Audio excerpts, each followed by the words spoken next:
అందరికీ నమస్కారం. మరి నిన్న ఏప్రిల్ 21 ఆదివారం రోజు నారా చంద్రబాబు నాయుడు గారి చేతుల మీదుగా నేను బీఫామ్ తీసుకోవడం జరిగింది ఉండవల్లి నివాసంలో.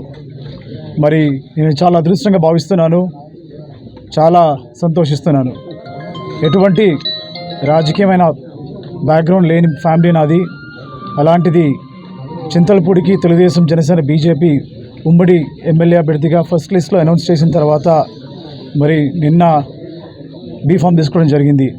మరి ఈ రోజున ఏప్రిల్ 22వ తారీఖున 10:47 మరి పెద్దలందరూ కూడా మరి ముహూర్తం బాగుందని చెప్పి నిర్ణయించిన తర్వాత ఈరోజు మరి పొద్దున మధ్యాంజనేయ స్వామి గుడికి వెళ్ళి అక్కడ స్వామిగారిని దర్శించుకొని తర్వాత రంగాపురం వచ్చి అక్కడ సత్యనారాయణ స్వామి గారిని దర్శించుకొని మరి పూజ చేయించుకొని అక్కడ నుంచి మొదలుపెట్టిన ర్యాలీ మరి ఇందాక పెద్దలు చెప్పినట్టు స్వచ్ఛందంగా 4 మండలాల నుంచి యువత కానివ్వండి, మహిళలు కానివ్వండి, పెద్దలు కానివ్వండి వేలాది మందిగా తరలి వచ్చారు. దీన్ని బట్టి ఖచ్చితంగా ప్రజలు నిర్ణయించుకున్నారు.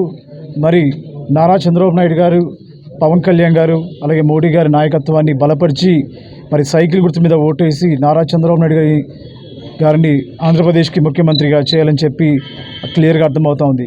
అలాగే నేను ఎప్పుడు కూడా ఊహించలేదు ఇంత వేలాది మంది జనాలు రావడం. నిజంగా ఇది కళా నిజం అన్నట్టుగా అనిపిస్తూ ఉంది. కేవలం ఫాతిమాపురం అడ్డు రోడ్ నుంచి మరి ఇక్కడికి ఎంఆర్ఓ ఆఫీస్ రావడానికి 2 గంటల పైన పట్టింది.